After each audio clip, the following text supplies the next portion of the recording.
So week in, week out, what's it like to be at the sharp end of the great British housing disaster? Monday morning, a queue of tenants waiting for the doors to open at the local housing office. Some people are here just to pay their rent, or perhaps have come to put in requests for a transfer. But mostly, being Monday, it's the never-ending business of reporting faults, all sorts of faults, from persistent dampness to broken locks. And they've piled up over the weekend, so that Monday's the day the staff in the office dread, and the tenants don't enjoy it much either. 20 Rosenhill Street. And your flat number? 13.6. 13.6. No. You still got problems, gentlemen? Oh, yes. Well, Mrs. Elizabeth Fraser's a regular caller at the office, not because she's the complaining type. It's just that for 2 years, and despite several attempts to cure the problem, her house is badly affected by damp. Can you tell me why you didn't come up last Wednesday? It's a frustrating business, both for the tenants and the staff in the housing office, because the staff know only too well that with a housing budget cut to the bone, the desperate need for repairs can only get worse. Certain repairs do take a long time to be carried out. Dampness repairs, for instance, take a tremendously long time to be carried out. Let's be honest about it. I mean, that's the simple facts. Normal routine repairs usually are attended to fairly quickly. The problem is that because of the deterioration of the housing stock, more and more repairs are required to be done. If I could give you an example, a simple example like rota painting. Theoretically, we should really repaint all our houses and closes and window frames and whatnot every 5 years. Now, in order to do that, I would need a budget of 1.6 million. My budget this year is somewhere around about £50,000 for the whole district. So I just can't look at it, so the stock deteriorates. This is the 16th floor, flat number 1, and the Frasers live here with their grandson Thomas. What's the worst problems you've had with this bathroom? That up there, the crack up there. Up at the top. You can't see it. Aye, I can see it. Mm-hmm. Oh dear, there's just black mould up there. Crack right across it. What, and I mean, have you tried to keep it decorated, or No, we can't touch it at all. does the paper just peel off? Just peels off. And is that what happens in the boys' room? That's what happens in the boys' room. Can I get a wee look? Yes. Right, okay. Does he do his own room? Oh yeah, he's a paper decorator. That's glasses. This room belongs to the Frasers' grandson Thomas. Now, you can see the wallpaper coming off the walls, but you'll just have to take my word for the terrible smell of dampness throughout the house. It's so bad that Mrs. Fraser couldn't even invite her sisters home when they were back home recently in Scotland after 28 years abroad. So dampness means being ashamed of your own home. I've been here about 5-6 months, and I've always adopted the attitude that when dealing with tenants, you should always tell the truth. I don't think there's any mileage in trying to be smart and keep things under wraps and whatnot. I think you should tell them the truth. I'm sure tenants do appreciate honesty when you spell out figures like that to them. But can you understand them when they say that's policy? What I'm concerned about is the fact that I'm living in an impossible environment. At the first meeting of the repairs monitoring group, for instance, we came armed with all sorts of figures, and they said, oh, bugger off, you know. We don't want to know about that. We want to talk about certain subjects. We want to talk about dampness, and we want to talk about how long it takes to get a repair done. We said, fair enough. These are the subjects we'll talk about. And, you know, in that way, if we acquiesce to how they want the thing to run, we can get some measure of understanding. Tuesday morning, and it's wet and very windy.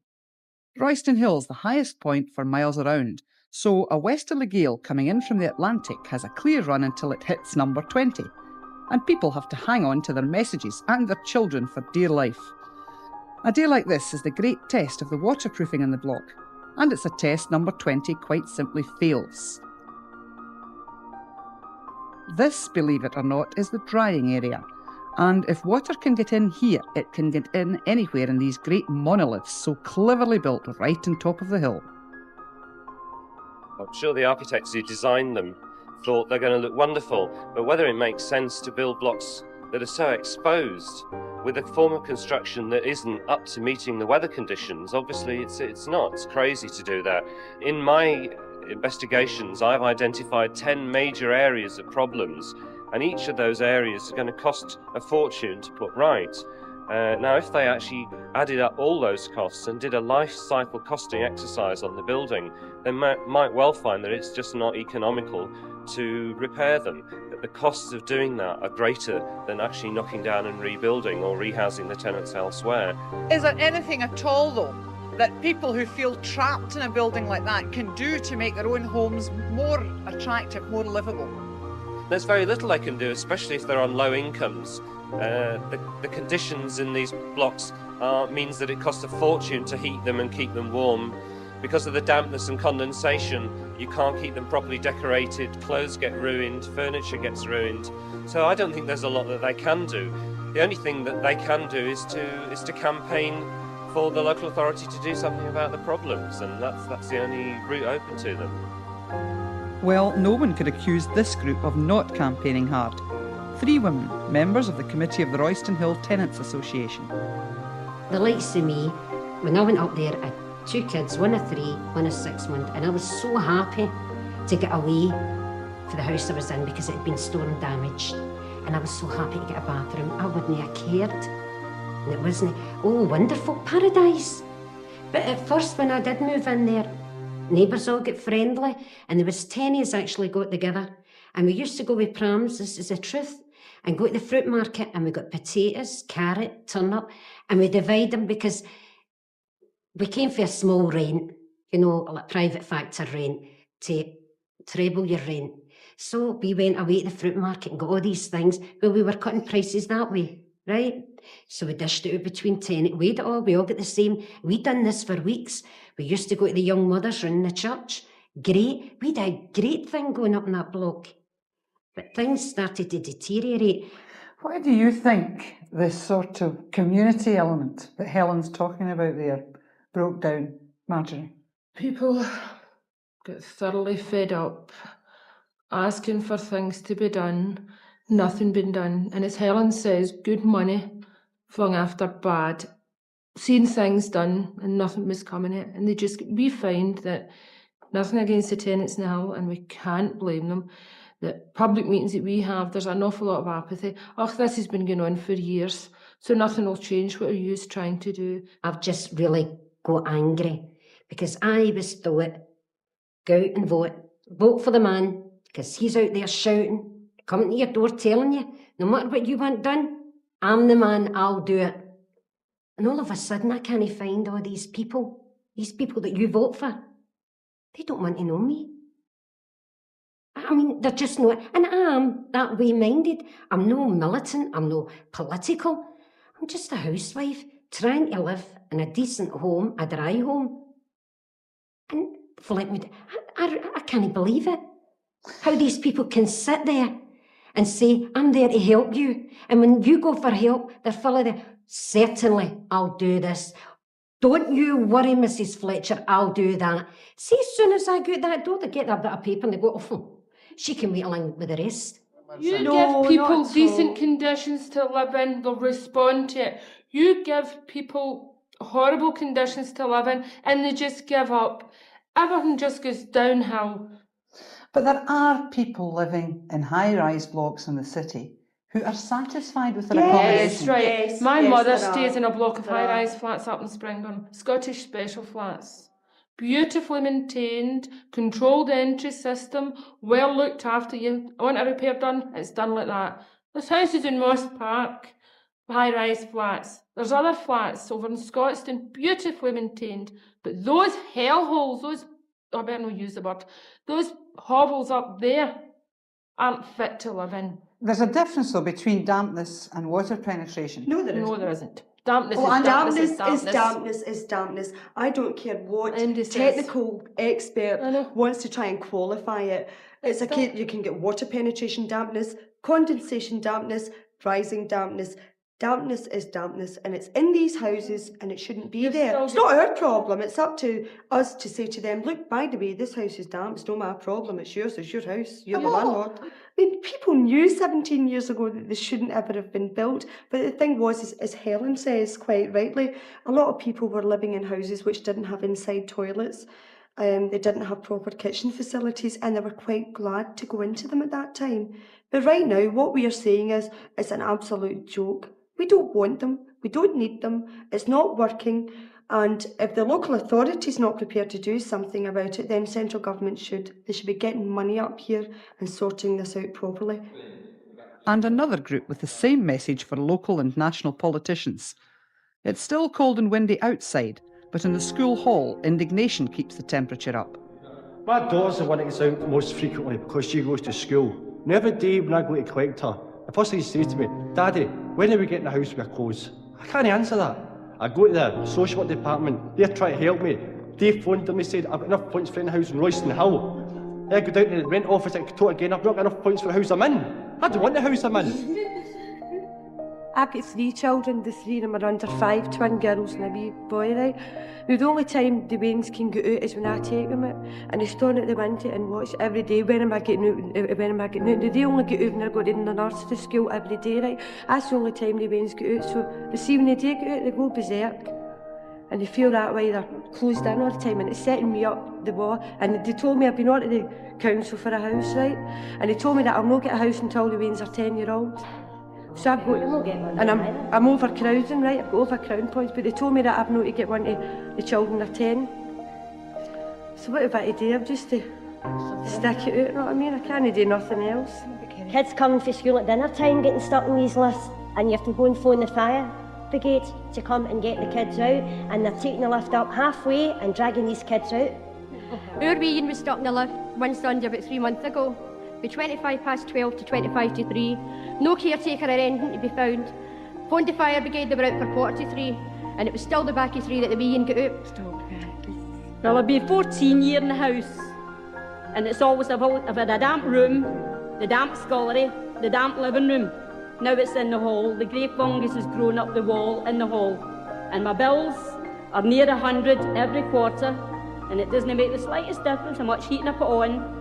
I've even had to lift the line on the scullery to kill beetles, washing down walls, everything, and it doesn't make the slightest difference.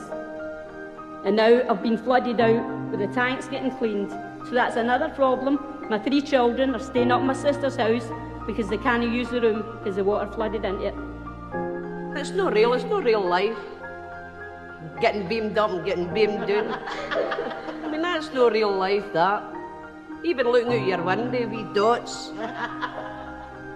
Sometimes you're higher than the birds that fly by your window.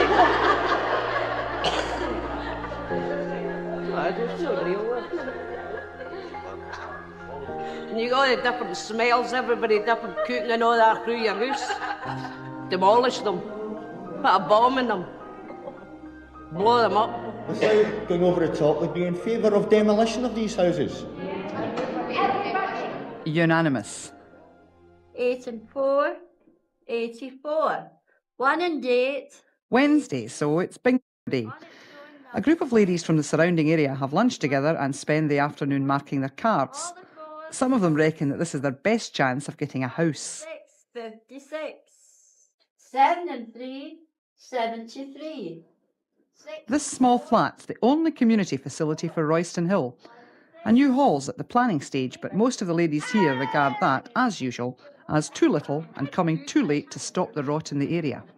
Well, we had a lovely flat up to no bother at all to this while back. We're getting the glass broken, the vandals are running up and down, they're an empty house lying aside me for weeks. We just don't know who's going to get it.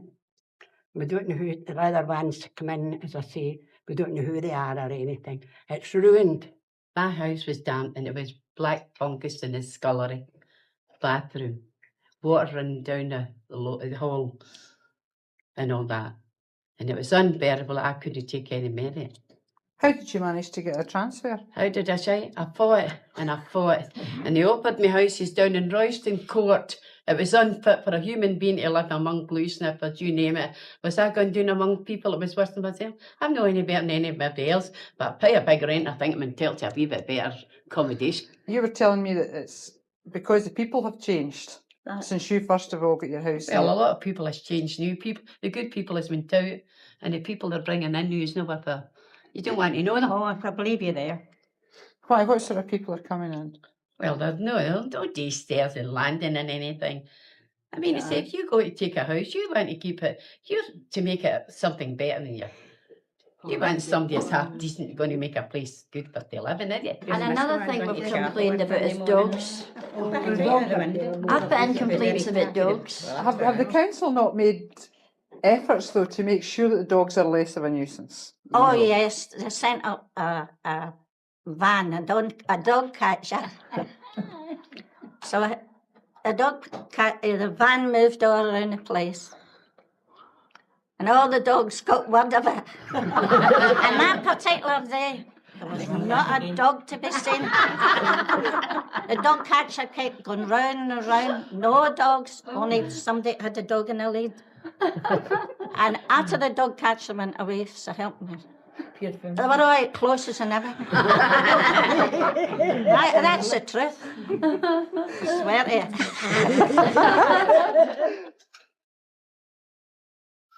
And we're on the second top floor. That's level 23. Flat 2, Mr. and Mrs. Cadbury and 2 wee boys, Sean and Stephen. What are your main complaints about the high flats here? It's more to do with the children.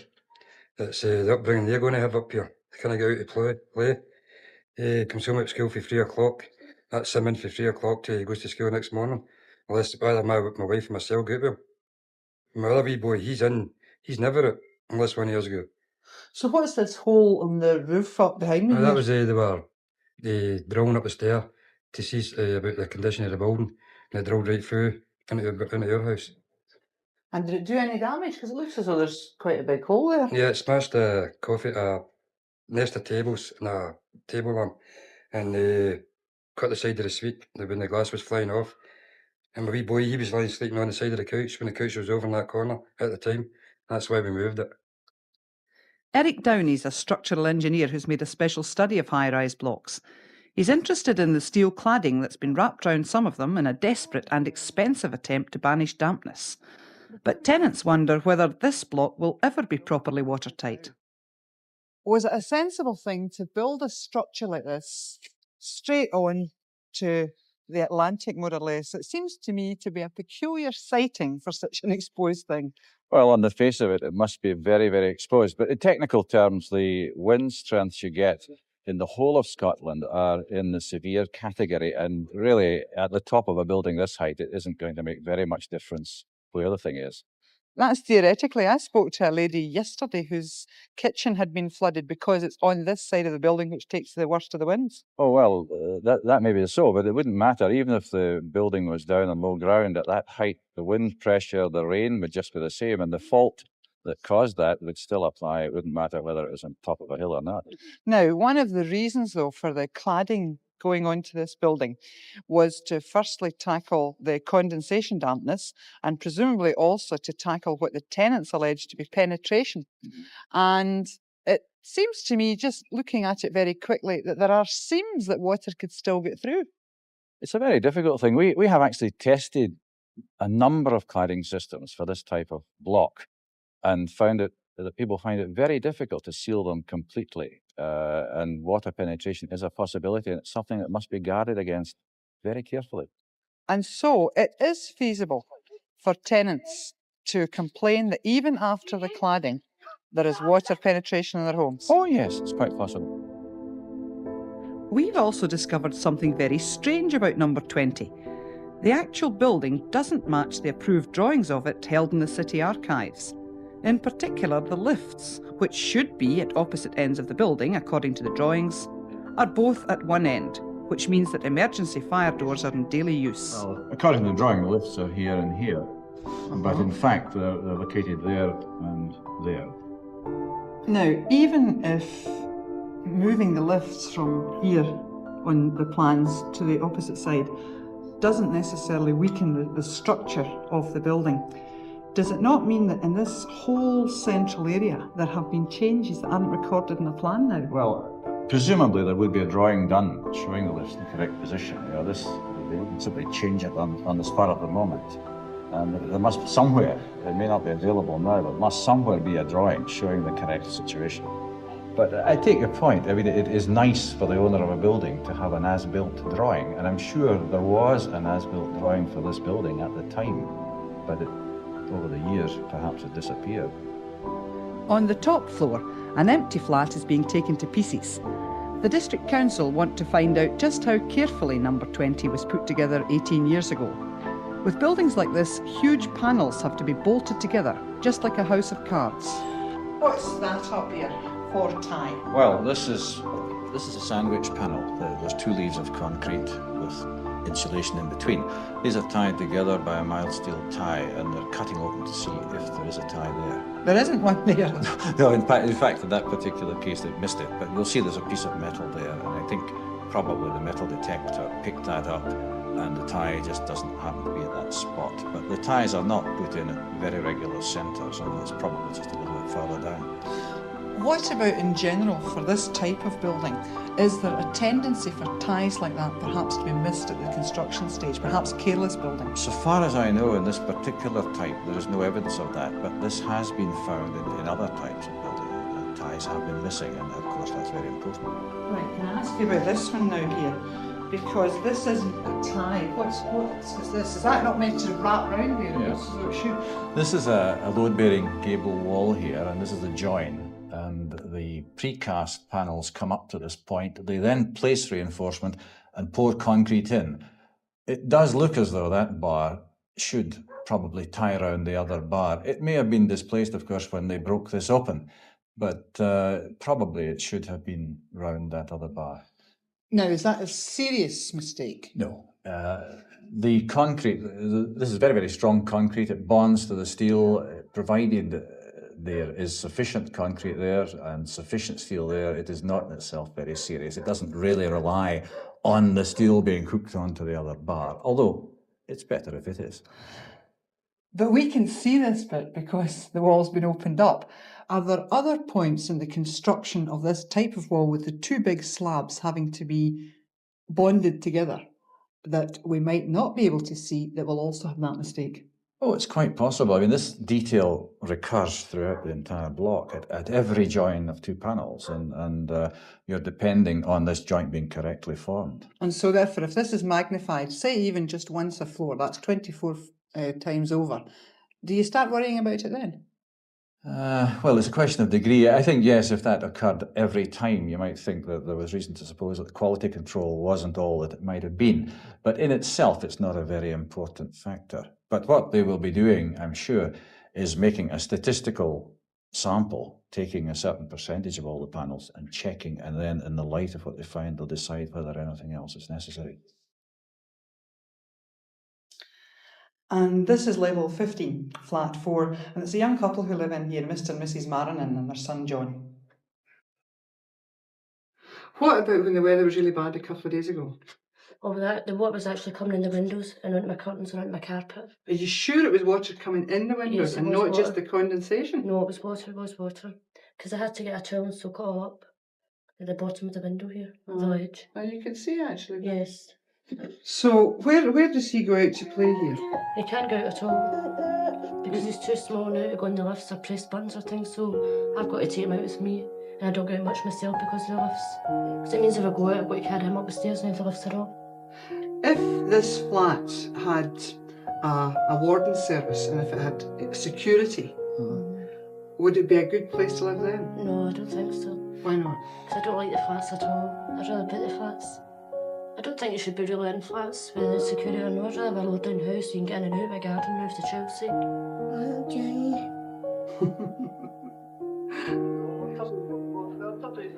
Friday night and the Royston Social Club.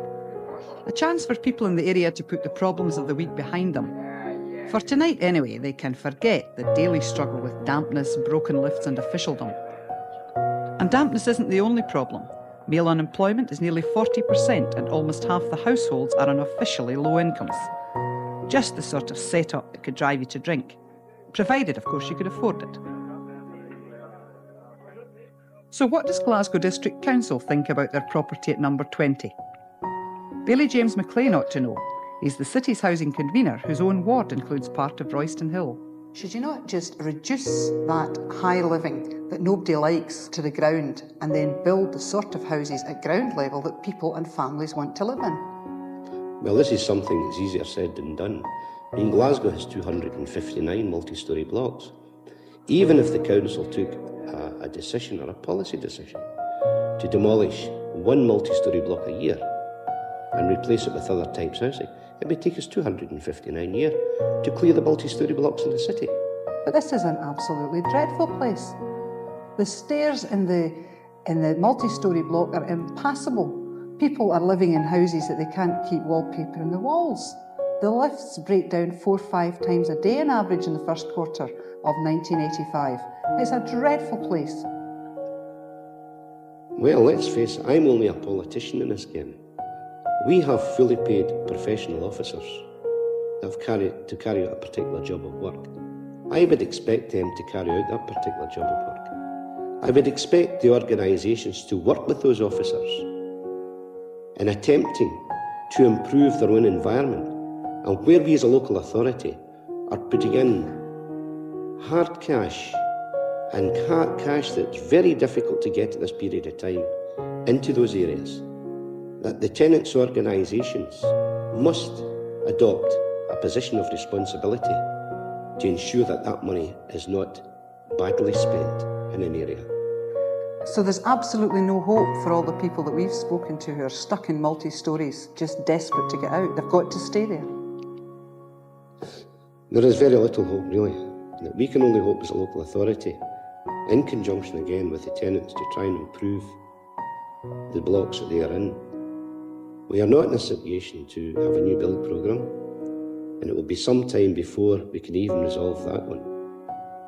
Yes, I can't see much hope in the near future for that at all, that we're going to have to live with what we've got and try and improve what we've got. Keep bringing pressure on national government for the need for investment and make sure that we can get a programme rolling. But regardless of the reasons why, and despite the financial pressures on local authorities, the new slums are just as rotten for the people living in them as the old ones were. So isn't it time for politicians to admit that blocks like number 20 have no future as houses fit for people to live in?